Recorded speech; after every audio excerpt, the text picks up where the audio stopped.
Do direito para a economia. O Índice Nacional de Preços ao Consumidor Amplo, o IPCA, considerado a inflação oficial do país, apontou uma alta de 1,31% em fevereiro, conforme os dados divulgados há pouco pelo IBGE. Pois é, foi a maior inflação desde fevereiro de 2003. Foi o fevereiro mais elevado desde 2003. A inflação acelerou muito em relação ao mês anterior, que veio com variação de 0,16%. A inflação foi puxada basicamente pelo reajuste das mensalidades escolares, então subiu lá escola, faculdade, cursinhos.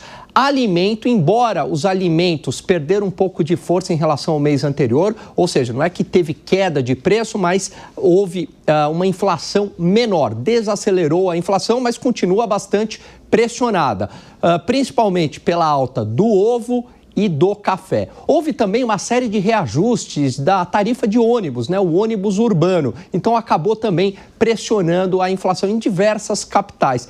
E, claro, energia elétrica. Com o fim lá do bônus de Itaipu, a energia subiu bastante. O que chama atenção é que quando a gente faz alguns cálculos mais técnicos em cima do índice cheio, então, por exemplo, eu vou calcular só a inflação de serviços, ela continua muito pressionada. E se eu excluir do índice os alimentos no domicílio e os preços administrados, que puxaram bem a inflação também continua bastante pressionada. Portanto, isso significa, na prática, que a política monetária vai continuar num terreno bastante contracionista, Provavelmente a gente deve ter aí uma Selic subindo próximo de 15% no final do ano, o que traz, evidentemente, prejuízos para a atividade econômica, mas é o remédio necessário.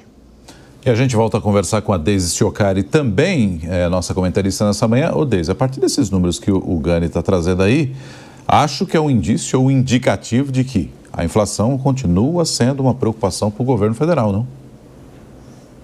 Pois é, Nonato, Gani, esse atual cenário econômico, ele indica que o governo precisa mudar a estratégia de combate à inflação e precisa abandonar essa retórica política de que a culpa é exclusiva do Banco Central ou de fatores externos, A gente tem visto muito isso. Algumas medidas urgentes, elas poderiam incluir rever os incentivos fiscais que pressionam a demanda sem uma contrapartida produtiva. Ampliar a segurança energética para evitar aumentos abruptos nos custos de eletricidade. Reforçar a responsabilidade fiscal para evitar a desancoragem das expectativas inflacionárias. Revisar a condução da política de juros com base em dados concretos e não em pressões políticas. Então, embora alguns economistas do governo, eles tentem, de alguma forma, e a gente tem visto muito isso, minimizar a alta do IPCA, alegando que a inflação ela ainda está dentro da margem de tolerância, o impacto na renda da população já está evidente, A população já está sentindo esse impacto. Então, o aumento da energia elétrica, por exemplo, ele afeta diretamente o custo de vida, alta nos preços da alimentação, no transporte e reduzem o poder de compra dos brasileiros. Então, o risco de uma espiral inflacionária nos serviços, que já estão subindo acima da média do índice geral, pode tomar o controle dos preços e se tornar um processo cada vez mais difícil nos próximos meses. Essa situação ela se agrava com a falta de crescimento real nos salários e com a elevada taxa de endividamento das famílias, que a gente tem falado tanto aqui no Jornal da Manhã. Então, esses números que o Gani trouxe aqui, eles mostram que o consumo das famílias vem se sustentando muito mais pelo crédito do que pelo aumento de renda. E isso é um modelo insustentável a longo prazo. Caso a inflação siga pressionada, o governo pode ser obrigado a repensar os seus planos de estímulo ao consumo e a buscar medidas mais eficazes para conter os reajustes dos preços. O problema é que esse governo ele não consegue pensar a médio e longo prazo, então a gente deve ver mais medidas populistas logo, logo.